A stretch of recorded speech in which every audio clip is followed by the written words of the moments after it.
The coxswain in a boat race crew is probably more important in that seat than they are anywhere else in the rowing world. You know, coxswain's a difficult job at the best of times. When you've got to get from start to finish for 5 or 6 minutes, when you've got a boat race, there's a huge amount going on. How you steer, how you motivate your crew, how you antagonise or otherwise with the umpire. You know, they know that a bad 20 or 30 seconds in the coxing seat and you're going to lose your crew the race. So it's a lot of pressure on them. The coxes can actually have a really big impact. In the boat race, you've not just got what calls you're making, you've also got big tactical decisions based on the way the river turns. At different points of the course, you'll either be defending on the outside of a bend or you'll be attacking on the inside. It's usually on one of those bends that the race is decided when one crew puts a push in. So the cox has got to recognise when they're either under pressure or when they've got the opportunity to win. They've got to make that call. And there's the steering itself, which is probably, for the cox, the single hardest thing. Steering a 4 is a lot different from steering an 8. If I'm steering a 4, I'm sitting in the bow. On an 8, you're sitting right on top of the rudder. The bow is 8 guys in front of you. When you're coxing an 8, you can't see what's directly in front of you. So it's basically like driving a car with a big sticker of a man right where you are heading. Why did the Titanic sink? They hit the iceberg even though they saw the iceberg, however many kilometers before. And as steering takes time. You do something now, but the boat's not gonna respond immediately. You have to be patient and you have to give the boat the 3 seconds to do what it's gonna do. And then think, okay, am I happy now?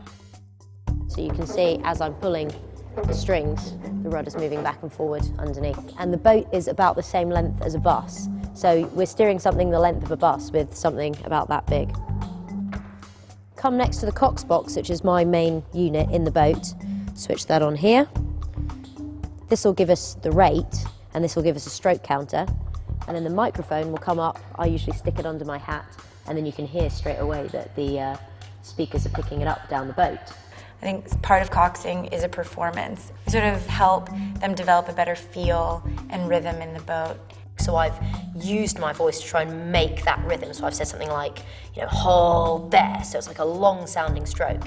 And then if I want them to be a little bit more upbeat with it, then I'll say something in a slightly shorter way. So I might say something like loose or move or something in a sharper tone. So one of the things about coxing is it's not just what you say, it's actually more often the way you say it.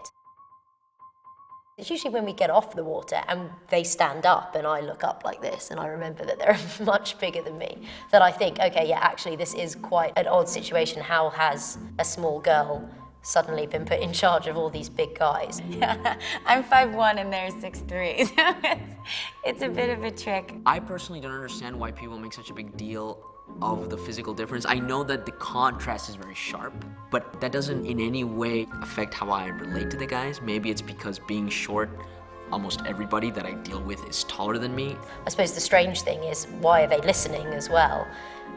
Why don't they just do what they want to do and ignore me? And I suppose the only reason is because they know that I know what I'm doing and I'm there to help them. I think psychologically, a coxswain needs to be just as aggressive and focused as all of the athletes, and that we're training in the same mindset, just as a jockey would be, I think is a pretty good analogy of that. And you have to understand sport and you have to be competitive in order to really excel in this position. This time of year, there aren't that many perks to the job, especially when it's this cold outside. No, that's not true. Going fast on the water is a really great feeling. I think max speed is maybe 15, 16 miles an hour, but when you're in a boat, it feels like you're going very fast.